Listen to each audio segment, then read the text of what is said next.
lembro que você me perguntou uma coisa da dificuldade. Aqui teve um professor que falou comigo, um professor de inglês, que falou que eu não deveria ensinar português para os meus filhos. Eu não deveria falar com eles.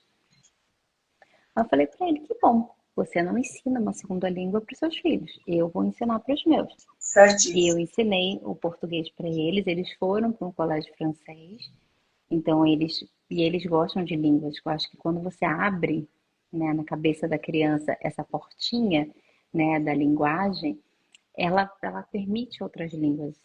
Ela se Sim. permite aprender outras. Hoje eles falam, tipo, o Gabriel ele começou a falar o que é autista só depois dos 4 anos. 3, 4 anos que ele começou a falar. Então ele teve um atraso. E isso ele não falava nada em português. Ele começou falando primeiro inglês. Depois de um ano na escola francesa, ele começou a falar português, porque ele achava que português e francês era a mesma coisa. É, Aí ele começou a falar, olha, e aí depois, no segundo ano dele na escola francesa, ele começou a falar em francês. Então hoje ele tem 12 anos, ele fala inglês, português, francês e olha aí, espanhol. olha E que ele estava maravilha. aprendendo japonês. Então, E você recebeu a informação para não ensinar. Olha, não quis. outra coisa aí é onde que você deve escutar seus filhos. Você escuta, não consegue falar, escuta pelos gestos, pela comunicação, porque o corpo fala, né? Sim, E a diferença, assim, porque é aonde você pode tirar daquela escola, colocar na outra escola. Muitas vezes não está indo bem com aquele educador, mas a lixa ele muda. Então, é por aí que você. É a chance que a gente tem é até 12, 13 anos da criança, né, que está com a gente. E depois começa a virar adulto, fica mais difícil, né? isso. Hoje eu faço parte de educação parental, né? Então eu oriento os pais nesse processo. E é bem interessante esse caminhar, porque tem muito pai que chega desesperado, falando: ah, meu filho recebeu o diagnóstico, e no final tá feliz da vida, porque viu que não precisava daquele choro. Teve uma mãe que falou comigo, ela, gente, eu lembro quanto eu chorei, hoje eu tô rindo. Ela falou, gente, como eu fui boba, a mãe falando, como eu fui boba. Ela, hoje eu vejo que assim, passou, passa. E assim, mas eu entendo, as pessoas se assustam, as pessoas não têm uma informação assim clara do que é o diagnóstico, de que é um, qual o outro, qual a diferença, quais são as possibilidades. Para a dislexia, eu falo, gente, você sabia que a NASA, ela contrata pessoa disléxica, tá? Tá no processo de seleção deles. Mais de 50% dos funcionários da NASA são disléxicos. No LinkedIn tem um skill que você pode marcar, que é o Dyslexic Thinking, que é a forma de pensar disléxica. Para quem é disléxico, marcar ali que empresas procuram essa habilidade. Então, você ser disléxico, foi o que eu falei para ela. Eu falei, é só um ponto para ela entrar na NASA. É só um ponto Isso. para ela entrar na NASA. E teve um astronauta também. Ele tem TDAH. Ele leu sobre ser astronauta quando ele estava no exército americano. Ele falou, gostei. E aí ele do exército ele começou a ser piloto de avião. Olha só, TDAH. Ele é piloto de avião de caça americano.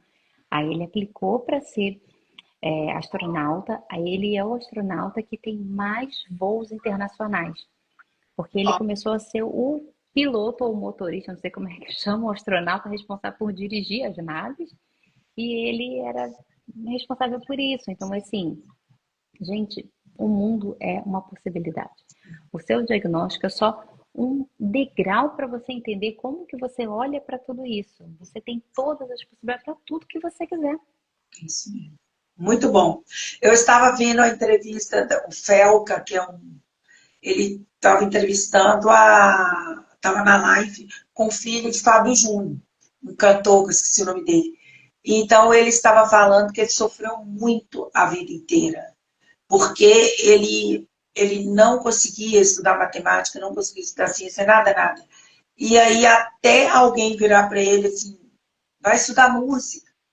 Foi aí que ele teve o prazer de estudar alguma coisa e venceu.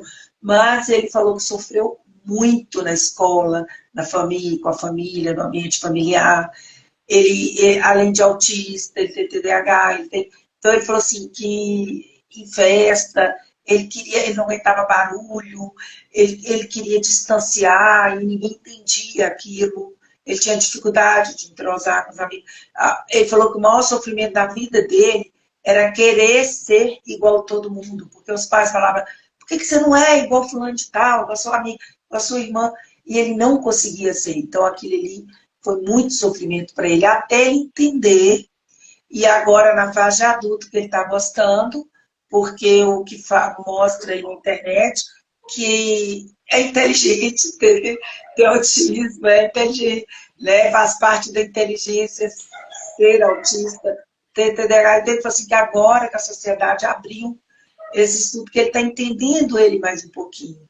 E ele começou a se perdoar, começou a se gostar, a gostar dele mesmo, mas ele falou que tem sofrido muito.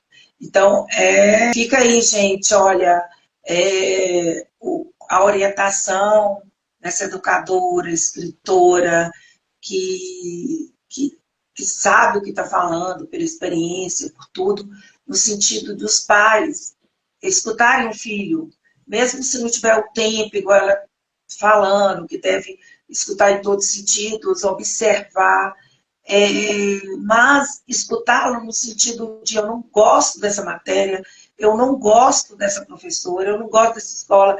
Então, assim, se puder mudar de escola, se puder não conseguir que ele se comunica bem com a professora, ou com aquela pessoa, com a babá, então escuta, porque muitas vezes ele sabe o que está falando e o resultado pode ser pior lá na frente.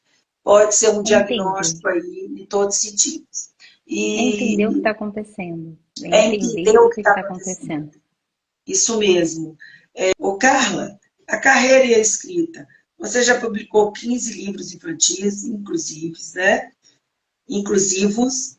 E qual desses livros tem um significado especial na sua vida? Qual deles você escolheu? Olha, não sei se eu consigo escolher um, mas eu gosto muito desses daqui, que é esse. Tem um que foi bem, bem especial. Que para mim, a primeira de todas, né, que é a coleção da princesa, que são os livrinhos que a Kate fez, né, que são livrinhos de uma página, ele é colorido, e o texto está no outro, com fundo branco, letra grande, pensando nas crianças que estão aprendendo a ler. E o outro foi o livro do Gabriel, que foi a gente acabou sendo entrevistado pela Record, por outros, né, meios, a gente teve bastante visibilidade com o livro dele, e vários terapeutas utilizam o livro dele para explicar o TDAH para a família, para apresentar o diagnóstico para a criança, porque é um livro onde ele explica como foi o TDAH para ele, como é o TDAH. E aí, quando eu recebo os relatos, né, as pessoas falam assim, gente, eu me reconheci nesse livro. Os pais choram lendo. Sabe, as pessoas se emocionam quando elas começam a ler o livro, mas não é um livro para chorar, porque elas se reconhecem. Elas se reconhecem naquela dor. Então, é Se uma identificam criança ali, né? colocando a criança colocando ali o que é a vivência dela, naquele processo de descobrir o diagnóstico, ele não sabia que ele tinha ainda, e nesse caminhar, e no final, o que ele fala? Então, ele fala que a minha mente é uma Lamborghini. Ele fala que a mente dele é muito rápida, porque tem gente que fala assim, é um Fusca sem freio. Não, é o contrário, é uma mente muito rápida, né? A gente fica falando, a pessoa autista, ela é menos. Não, gente, o cérebro dela é mais. Por isso que ela tem mais percepções, por isso que ela tem mais sensibilidade. Antigamente achava que o autismo era excesso de poda neural. Não, hoje a gente já sabe que foi pouca poda. Por isso que eles têm tantas percepções, porque eles têm mais neurônios, o cérebro é mais. Por isso que eles são tão incríveis em várias habilidades, em várias coisas. Sim, tem as dificuldades, sim, tem as dificuldades. Mas é um cérebro muito além, né, do que a gente está falando. A gente ainda não fez o livro de Ô, autismo, esse aqui Carla, é só do TDAH. isso ele mesmo falando da mente dele, não é muito interessante. E Você ele já trouxe seu fala, livro em algum evento aqui no Brasil? eu já tive em algumas escolas no Brasil que eu fiz uma doação para para algumas escolas toda a coleção, também para as escolas de vários lugares também.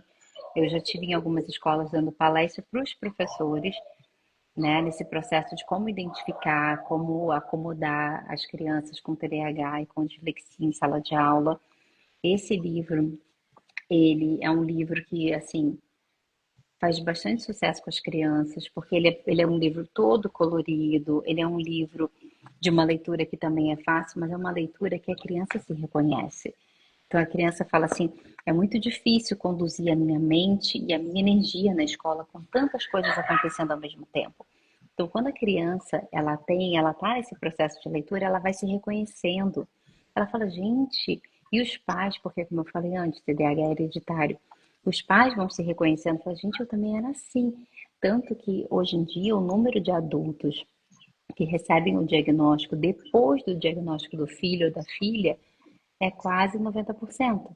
Porque quando eles reconhecem que o filho ou a filha tem o diagnóstico e eles reconhecem os sintomas neles mesmos, eles vão buscar ajuda. E aí eles vão ver que eles também tinham.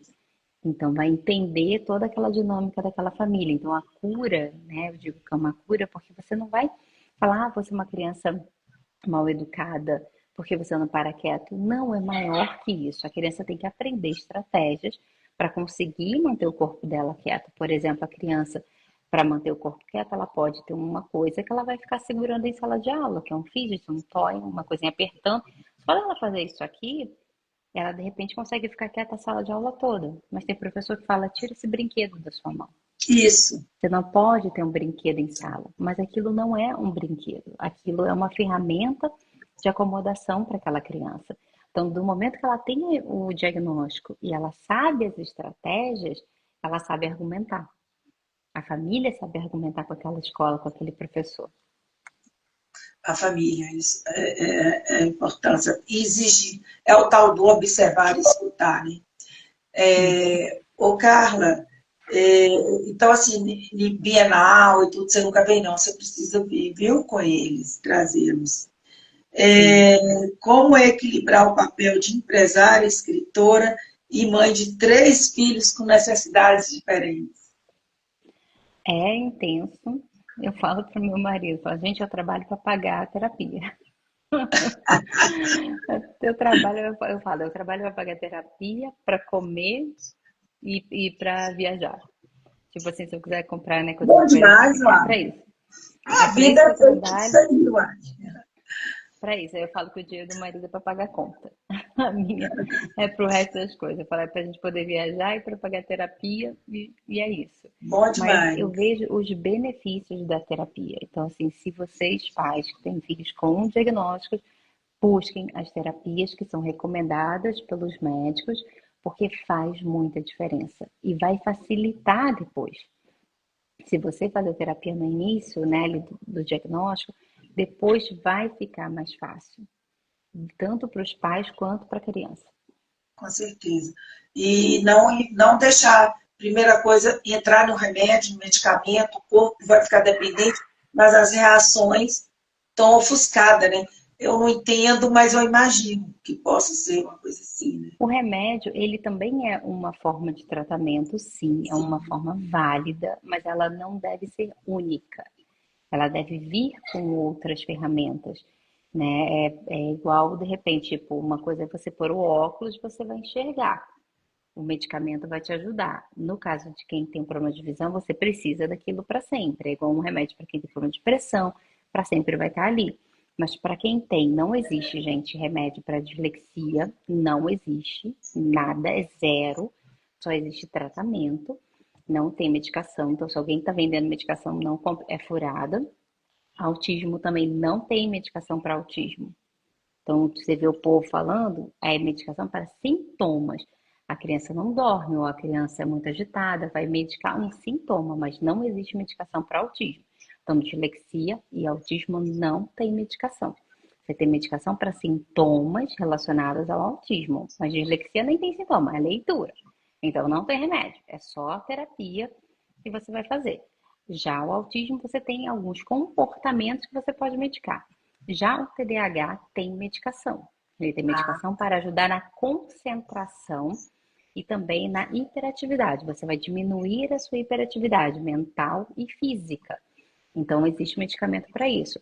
Mas você vai fazer terapia para te ajudar a criar estratégias para você aprender a controlar a outra parte do TDAH, que são as desregulações, que são a parte dos controles que você vai aprender. Então, a terapia vai te ajudar com isso. Então, assim, são coisas diferentes. Uma coisa que você vai ver uma melhora no TDAH é uma melhora na alimentação. Uma alimentação mais saudável, você vai ter uma melhora nos seus sintomas. Você dormindo de forma regular, você vai ter uma melhora nos seus sintomas. Você fazendo exercício físico, você vai ver uma melhora nos seus sintomas.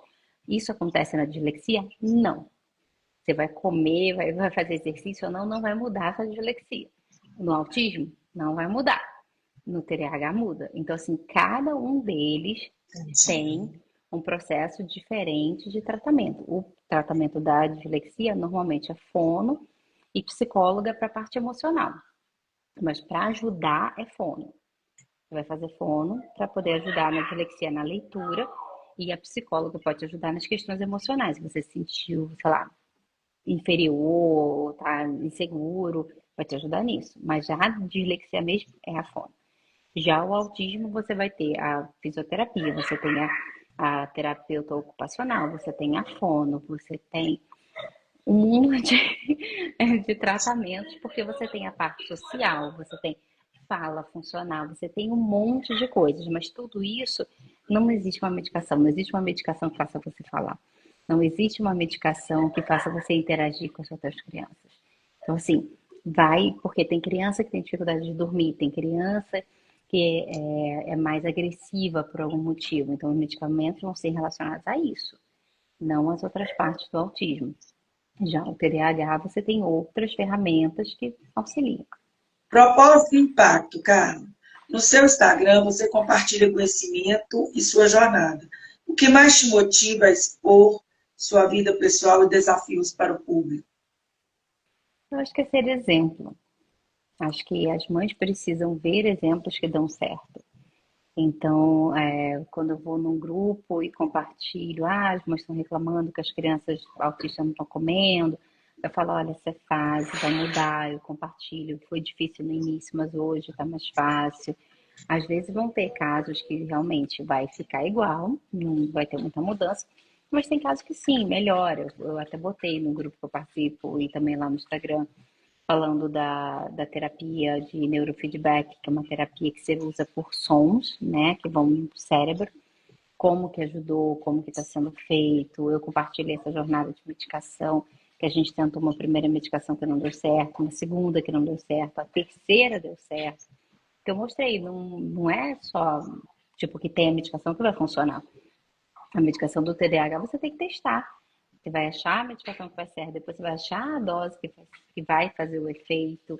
Assim, é um caminhar. Então, eu mostro para as outras famílias que realmente todo mundo está nessa jornada. Não é uma jornada fácil, é uma jornada realmente que é difícil, mas que a gente precisa ser persistente e ter paciência, né? É igual você educar. Você vai lá na criança e fala, não pode, não pode, não pode. Uma hora ela não faz. Então, assim, você vai nesse processo. Sim, Carla, olha, tá maravilhoso, eu tô adorando, tô aprendendo muito com você. Para finalizar a nossa live, eu queria que você deixasse seu Instagram. Os seus livros estão disponíveis na Amazon, né? Na Amazon, isso. Pode E procurar pelo nome Carla Fernandes ou o nome do livro. Se for da Kate, Princesa Cor-de-Rosa, e aí vai achar a coleção toda lá dos livrinhos. E aí você é legal que tem tipo essa princesa, e cada princesa é diferente e representa uma criança. Então no livro fala sobre o vitiligo, essa daqui fala sobre síndrome de Down. Então, são crianças fazendo coisas que crianças fazem. Então, assim, toda criança vai perder o dente, independente se ela tem uma paralisia cerebral ou se ela não tem nada. não Todas vão passar tem. por isso. Então, Muito assim, bom. todos os livros relatam coisas que todas as crianças vão fazer. Todas as crianças vão brincar de boneca, todas as crianças vão dormir, então todas as crianças vão para a escola, independente de como essas crianças são ou têm um diagnóstico ou não têm. Então, a ideia do Sim, livro foi trazer crianças diferentes. Essa aqui visitando a casa dos avós, ela é uma criança que tem deficiência auditiva. Essa daqui é a menininha na cadeira de roda, que foi muito lindo na conversa que eu tive com a menina e com a mãe. A menininha, eu perguntei, o que que você quer ser, o que que você quer fazer? Ela falou, quero ser bailarina. Oh, E aí eu falei, ai, que lindo, você quer ser bailarina. Aí o que que eu fiz? Eu comecei a procurar uma escola de dança onde a menina morava. Achei uma escola de dança que deu uma bolsa de 100% para ela. E a menina faz nossa, balé. que Já maravilha. tem anos que a menina faz balé. Menina, e a professora fala que ela é dedicada, ela é esforçada, ela é perfeita, nasceu para ser bailarina Olha que e a maravilha. menina é bailarina. Então tem menininha com diabetes e aí fala no final sobre isso. Aí tem tipo tudo quanto é possibilidades aqui de historinhas, né? Com meninas diferentes representando essa diversidade que a gente tem nas crianças. E elas, no final, são crianças. Elas estão fazendo coisa que todas as crianças fazem, independente de um diagnóstico, de uma coisa de pele, do que for. Elas vão fazer a mesma coisa. Então, assim, o legal é trazer essa diversidade, mas de uma forma que a criança vai perceber. Ela vai falar assim, olha, eu vi uma menina na cadeira de roda, ela brinca de boneca como eu brinco de boneca. E aí vão brincar, vão ser amigas, entendeu? A ideia foi Inclusão, trazer inclusão isso. mental também, né? Inclusão mental também. Tipo assim, eu posso, eu tenho isso aí. Olha, maravilha. Você vai deixar uma mensagem sua para todas as famílias que assim, né, que tenha conhecimento de um diagnóstico do filho, ou mesmo não, coragem para as pessoas aí, para a gente finalizar esse bate-papo maravilhoso com essa mulher incrível, que é a Carla Fernandes, educadora, palestrante, escritora. Obrigada Fala. aí todo mundo. E minha mensagem final é que vocês observem as crianças de vocês, observem os potenciais. Queria agradecer mais uma vez o convite. Obrigada e muito sucesso para você com seus livros também. Carla, muito obrigada, viu? Obrigada mesmo, nós estamos à disposição. E obrigada a todos, porque muita gente entra, depois sai, escuta, mas depois vai lá ver por completo. É um horário que o pessoal chega em casa, tem que cuidar da família, e no Canadá, principalmente, está chegando, né? E aqui também está já na hora das crianças dormirem, mas com certeza muita gente vai aproveitar esse bate-papo. Um grande beijo, um grande abraço, obrigada a todos. Que